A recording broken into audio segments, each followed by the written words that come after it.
Hi friends, ಎಲ್ರಿಗೂ ನಮಸ್ತೆ. ಇವತ್ತು ನಾವು ಮಾಡುವ ಅಡಿಗೆ ತೊಂಡೆಕಾಯಿಯಿಂದ ಚಟ್ನಿ ಎಷ್ಟು ಜನಕ್ಕೆ ಗೊತ್ತುಂಟು ಗೊತ್ತಿಲ್ಲ, ನಂಗೆ ಗೊತ್ತಿಲ್ಲ. ಬಟ್ ನಮ್ಮ ಮನೆಯಲ್ಲಿ ತೊಂಡೆಕಾಯಿ ಚಟ್ನಿ ಹೇಗೆ ಮಾಡೋದು ಅಂತ ನಾನು ನಿಮ್ಮೆಲ್ಲರಿಗೂ ತೋರಿಸ್ಲಿಕ್ಕೆ ಇಷ್ಟಪಡ್ತಾ ಇದ್ದೇನೆ. ಇವತ್ತು ತೊಂಡೆಕಾಯಿ ಉಪಯೋಗಿಸ್ಕೊಂಡು ಚಟ್ನಿ ಹೇಗೆ ಮಾಡೋದು ಅಂತ ತಿಳಿಸಿಕೊಡ್ತಾ ಇದ್ದೇನೆ. ನೀವು ಕೂಡ ಮಾಡಬೇಕು. ನನಗೆ ಕಮೆಂಟ್ ಬಾಕ್ಸಲ್ಲಿ ಹೇಗಾಗಿದೆ ಚಟ್ನಿ ಅಂತ ತಿಳಿಸಬೇಕು. ತೊಂಡೆಕಾಯಿ ಚಟ್ನಿಗೆ ಈ ರೀತಿ ನಾನು ಸಣ್ಣ ಸಣ್ಣ ಕಟ್ ಮಾಡಿ ಹಾಕ್ಕೊಂಡಿದ್ದೇನೆ. ಪರವಾಗಿಲ್ಲ, ಹಣ್ಣಾದ ತೊಂಡೆಕಾಯಿ ಇದ್ರೂ ಪರವಾಗಿಲ್ಲ. ಇದು ಬೇಯಿಸ್ಕೊಳ್ಳಿಲ್ಲ, ಹಸಿ ತೊಂಡೆಕಾಯಿಯನ್ನು ಚೆಂದ ಮಾಡಿ ತೊಳ್ಕೊಂಡು ಈ ರೀತಿ ಹೇಗೆ ಇದಕ್ಕೆ ಸೈಜ್ ಬೇಕು ಅಂತಿಲ್ಲ, ನಿಮಗೆ ರುಬ್ಬಲಿಕ್ಕೆ ಒಟ್ಟಾರೆ ಸಣ್ಣ ಸಣ್ಣ ಕಟ್ ಮಾಡಿ ಇಟ್ಕೊಳ್ಳಿ. ಇದಕ್ಕೆ ನಾನು ಅರ್ಧ ಕಡಿ ಕಾಯಿ ಹಾಕ್ಕೊಂಡಿದ್ದೇನೆ. ಇಲ್ಲಿ ಸ್ವಲ್ಪ ಖಾರಕ್ಕೆ ತಕ್ಕ ಮೆಣಸು ಮತ್ತೊಂಚೂರು ಹುಣಸೆಹಣ್ಣು ಹಾಕ್ಕೊಂಡಿದ್ದೇನೆ. ಕೆಲವರು ಹೇಳ್ತಾರೆ ತೊಂಡೆಕಾಯಿಗೆ ಹುಣಸೆಹಣ್ಣು ಹಾಕಲ್ಲ, ತೊಂಡೆಕಾಯಿ ಹುಳಿ ಇರತ್ತಲ್ವ ಅಂತ. ಬಟ್ ಚಟ್ನಿಗೆ ಸ್ವಲ್ಪ ಹುಣಸೆಹಣ್ಣು ಬೇಕು, ಹುಣಸೆಹಣ್ಣು ಇದ್ರೇ ಟೇಸ್ಟು. ಇಷ್ಟನೀಗ ಹಾಕ್ಕೊಂಡು ರುಬ್ಕೋಬೇಕು. ರುಬ್ಬಿ ಆದಮೇಲೆ ನಾವು ಎಣ್ಣೆಯಲ್ಲಿ ಸ್ವಲ್ಪ ಪಲ್ಯ ಹೇಗೆ ನಾವು ಫ್ರೈ ಮಾಡ್ತೇವೆ ಅದೇ ರೀತಿ ಚಟ್ನಿಯನ್ನು ಕೂಡ ಫ್ರೈ ಮಾಡೋಕ್ಕಿದೆ. ಸೊ ಆವಾಗ ಬೇಯ್ತದೆ. ಸೊ ಇವಾಗ ಬೇಯಿಸ್ಕೊಳ್ಳೋ ಅವಶ್ಯಕತೆ ಇಲ್ಲ, ಹಸಿ ತೊಂಡೆಕಾಯಿಯಲ್ಲೇ ಚಟ್ನಿ ಮಾಡುವಂಥದ್ದು.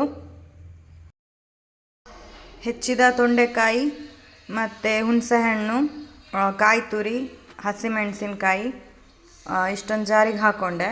ಇದಕ್ಕೆ ಸ್ವಲ್ಪ ರುಬ್ಬಲಿಕ್ಕೆ ತಕ್ಕ ನೀರು ಹಾಕ್ಕೊಂಡು ಈಗ ರುಬ್ಕೊಳ್ಳೋಣ.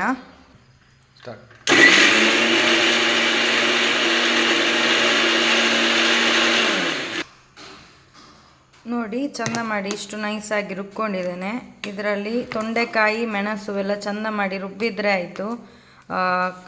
ಆಲ್ಮೋಸ್ಟ್ ಕ್ಲಿಯರ್ ಆಗಿ ರುಬ್ಬಿದ್ದೇನೆ. ಒಂದು ಸಣ್ಣ ಸಣ್ಣ ತುಂಡು ಮೆಣಸು ಮತ್ತು ಒಂದು ಸಣ್ಣ ಸಣ್ಣ ಪೀಸ್ ಇದ್ದು ತೊಂಡೆಕಾಯಿ ಬಾಕಿಯಾಗಿದೆ. ಅದು ಪರವಾಗಿಲ್ಲ, ಹೇಗೂ ಇನ್ನು ಸ್ವಲ್ಪ ಹುರಿಲಿಕ್ಕೆ ಉಂಟು. ಎಷ್ಟಾಗುತ್ತೋ ಅಷ್ಟು ಚೆಂದ ಮಾಡಿ ರುಬ್ಕೊಳ್ಳೋಕ್ಕೆ ಟ್ರೈ ಮಾಡಿ. ಒಂದು ಹಾಗೆ ರುಬ್ಬದೇ ಸಣ್ಣ ಸಣ್ಣ ಪೀಸ್ ಉಳಿದಿದ್ರೆ ಪರವಾಗಿಲ್ಲ. ಇದಕ್ಕೆ ತೊಂಡೆಕಾಯಿ ಹಣ್ಣಾಗದೇ ಇರೋದು ಇದ್ದರೆ ತುಂಬ ಒಳ್ಳೆಯದು. ಹಾಗೆ ಹಣ್ಣಾದರೂ ಪರವಾಗಿಲ್ಲ, ಬಟ್ ಹಣ್ಣಾಗದೇ ಇರೋದಿದ್ದರೆ ತುಂಬ ಟೇಸ್ಟ್ ಅನಿಸುತ್ತೆ. ನಂದೆಲ್ಲ ತೊಂಡೆಕಾಯಿ ಸ್ವಲ್ಪ ಇವತ್ತು ಆಲ್ಮೋಸ್ಟ್ ಎಲ್ಲನೂ ಹಣ್ಣಾಗಿದೆ, ಆದರೂ ಪರವಾಗಿಲ್ಲ, ಚೆನ್ನಾಗಾಗತ್ತೆ.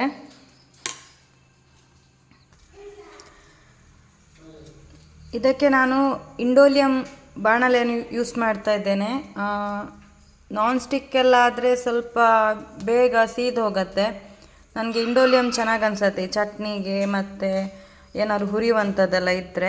ಹಾಗಾಗಿ ಇಂಡೋಲಿಯಂ ಬಾಣಲೆಯನ್ನು ಇಟ್ಕೊಂಡಿದ್ದೇನೆ. ಇದಕ್ಕೊಂದು 4-5 ಚಮಚದಷ್ಟು ತೆಂಗಿನೆಣ್ಣೆಯನ್ನು ಹಾಕೋತಾ ಇದ್ದೇನೆ. ನೀವು ಯಾವುದು ಯೂಸ್ ಮಾಡ್ತೀರಾ, ಅಡುಗೆ ಎಣ್ಣೆ ಅದೇ ಯೂಸ್ ಮಾಡಿ. ಬಟ್ ತೆಂಗಿನೆಣ್ಣೆ ತುಂಬ ಒಳ್ಳೆಯದು, ಆರೋಗ್ಯಕ್ಕೂ ಅಷ್ಟೇ, ಹೆಲ್ತ್ ಬೆನಿಫಿಟ್ ಕೂಡ ಇದೆ. ಸೊ ನಾನು ತೆಂಗಿನೆಣ್ಣೆನೇ ಆದಷ್ಟು ಯೂಸ್ ಮಾಡ್ತಾ ಇರೋದು. ಇದಕ್ಕೆ ಈಗ ನಾನು ಒಂದು 4 ಉದ್ದಿನ ಬೇಳೆಯನ್ನು ಹಾಕ್ತಾ ಇದ್ದೇನೆ, ಉದ್ದಿನ ಕಾಳು.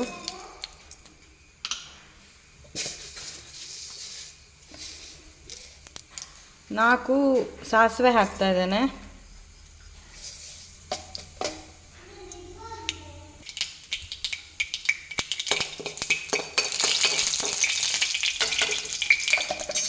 ಇದಕ್ಕೆ ಸ್ವಲ್ಪ ಕರಿಬೇವು ಸೊಪ್ಪು ಹಾಕಿದೆ.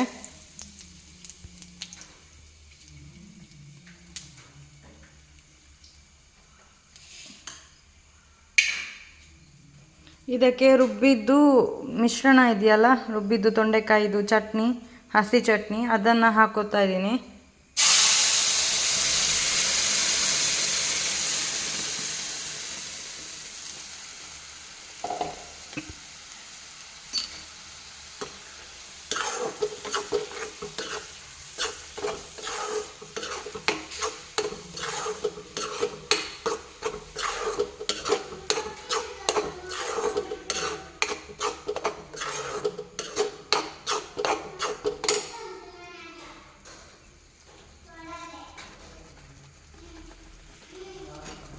ಇದು ಸ್ವಲ್ಪ ಹುರಿಬೇಕು.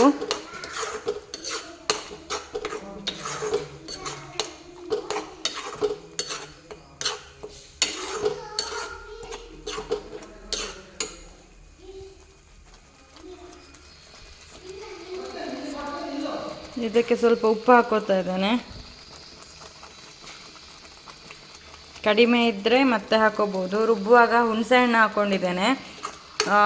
ಎಲ್ಲ ಆದ ಮೇಲೆ ಜಸ್ಟ್ ಟೇಸ್ಟ್ ಮಾಡಿ, ಒಂದು ವೇಳೆ ನಿಮಗೆ ಹುಣಸೆಹಣ್ಣು ಇನ್ನೂ ಸ್ವಲ್ಪ ಬೇಕಿತ್ತು ಅಂತಾದರೆ ಒಂಚೂರು ರಸ ಮಾಡಿ ಇದಕ್ಕೇ ಹಾಕ್ಬೋದು.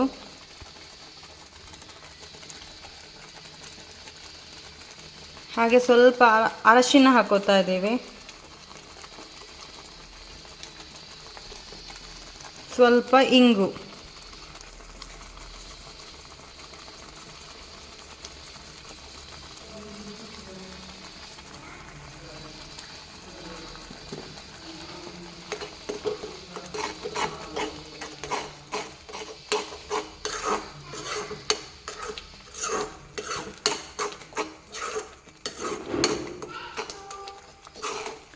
ನೋಡಿ ಯಾವುದೇ ಇದರಲ್ಲಿ ತೊಂಡೆಕಾಯಿ ಆಗಲಿ ಮೆಣಸಾಗಲಿ ಇಲ್ಲ, ಎಲ್ಲ ಚೆನ್ನಾಗಿ ರುಬ್ಬಿದೆ.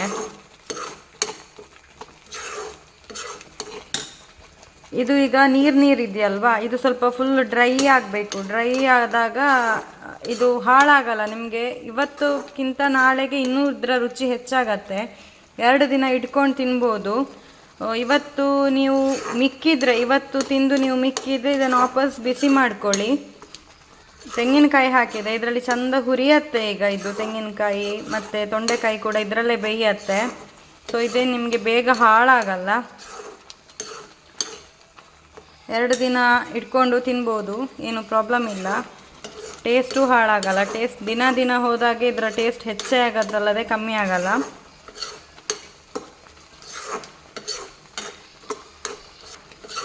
ಈಗ ನೋಡಿ, ರುಬ್ಬುವಾಗ ಹಾಕಿದ ನೀರು ಮಾತ್ರ, ಬೇರೆ ಏನೂ ನೀರು ಹಾಕ್ತಾ ಇಲ್ಲ. ಇದು ಎಷ್ಟು ಡ್ರೈ ಆಗತ್ತೆ ಅಷ್ಟು ಒಳ್ಳೆಯದು. ಇದಕ್ಕೆ ಉಪ್ಪು, ಹುಳಿ, ಖಾರ ಎಲ್ಲವೂ ಹಾಕಿ ಆಗಿದೆ. ಇನ್ನು ಲಾಸ್ಟಿಗೆ ಸ್ವಲ್ಪ ಕೊತ್ತಂಬರಿ ಸೊಪ್ಪು ಹಾಕಬೇಕಷ್ಟೇ. ಇದು ಸ್ವಲ್ಪ ನೀರೆಲ್ಲ ಡ್ರೈ ಆಗಲಿ. ಡ್ರೈ ಆದ ಮೇಲೆ ಹಾಕ್ಕೊಳ್ಳೋಣ.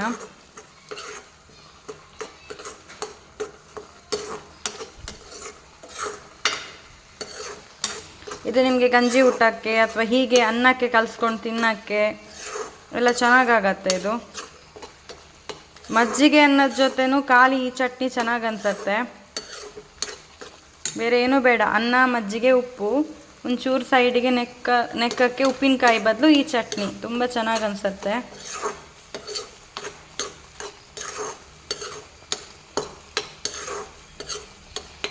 ಎಷ್ಟು ನೀರಿತ್ತು ನೋಡಿ, ಎಲ್ಲ ಡ್ರೈ ಆಗ್ತಾ ಬಂದಿದೆ.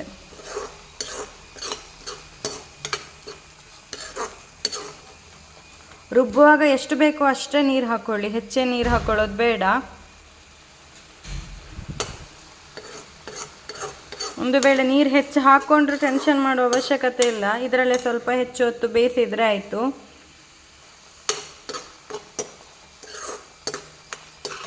ಇದು ಇವಾಗ ನೋಡಿ ಸ್ವಲ್ಪ ನೀರಿದೆ. ಈಗ ಇಷ್ಟು ನೀರಿರಲ್ಲ.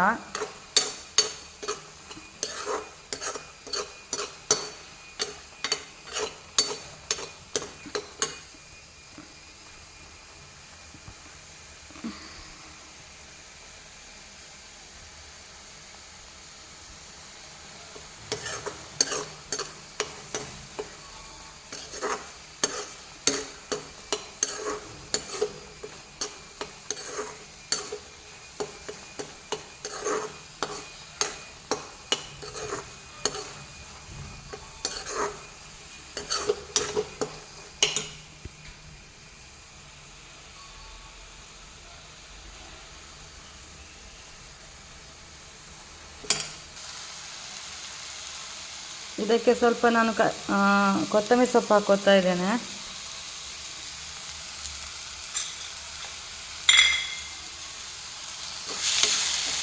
ನೋಡಿ, ಪುಡಿ ಚಟ್ನಿ ಆದಾಗೆ ಡ್ರೈ ಆಗ್ತದೆ, ಗಟ್ಟಿ ಚಟ್ನಿ ಟೈಪು.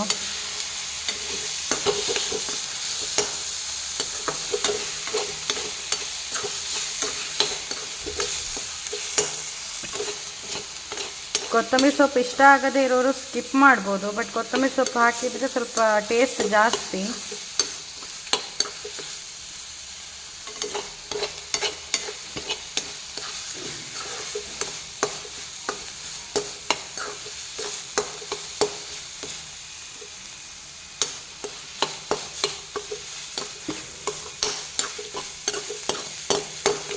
ನೋಡಿ ಅಡಿ ಎಲ್ಲ ಬಿಟ್ಕೊಳ್ತಾ ಇದೆ. ಮೊದಲೆಲ್ಲ ಅಂಟಾಗ್ತಿತ್ತು, ಈಗ ನೋಡಿ ಇದು ಬಾಣಲೆಯಿಂದ ಚಟ್ನಿ ಸಪ್ರೇಟ್ ಬರ್ತಾ ಇದೆ. ನೋಡಿ ಒಂಚೂರು ಅಂಟ್ಕೊಳ್ತಾ ಇಲ್ಲ. ಸೊ ಇದು ರೆಡಿ ಆಗಿದೆ ಚಟ್ನಿ. ಆದರೆ ಇನ್ನೂ ಸ್ವಲ್ಪ ಗಟ್ಟಿ ಮಾಡುವಾಗ ಸ್ವಲ್ಪ ಹೆಚ್ಚ ಬಾಳಿಕೆ ಬರುತ್ತೆ. ಅಂದರೆ ನಿಮಗೆ ಇನ್ನೂ ನಾಳೆ ಇವತ್ತೇ ಬಿಸಿ ಮಾಡದೆ ಹೋದರೂ ನಾಳೆಗೇನೂ ಆಗಲ್ಲ. ಇದು ಅನ್ನಕ್ಕೆ ಸ್ವಲ್ಪ ಚಟ್ನಿ ಹಾಕಿ ಸ್ವಲ್ಪ ತೆಂಗಿನೆಣ್ಣೆ ಹಾಕ್ಕೊಂಡು ಕಲಿಸ್ಕೊಂಡು ತಿನ್ನಿ. ಟೇಸ್ಟ್ ಹೇಗಿದೆ ಅಂತ ನನಗೆ ಕಮೆಂಟ್ ಮಾಡಿ ಹೇಳಿ.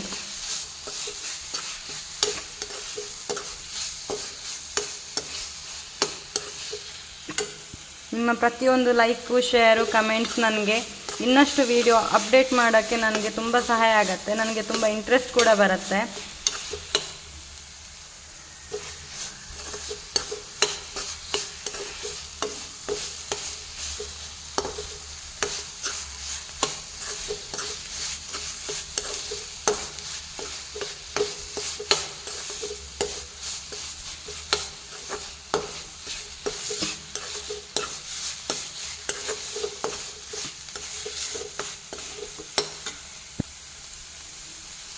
ನಾನು ಚಟ್ನಿ ಆಯಿತು, ನಾನು ಸ್ಟವ್ ಆಫ್ ಮಾಡ್ತಾ ಇದ್ದೇನೆ. ಇಷ್ಟು ಗಟ್ಟಿ ಆದರೆ ಸಾಕು.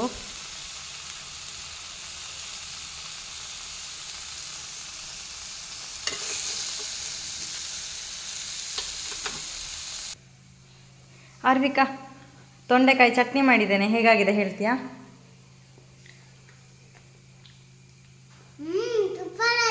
Thank you.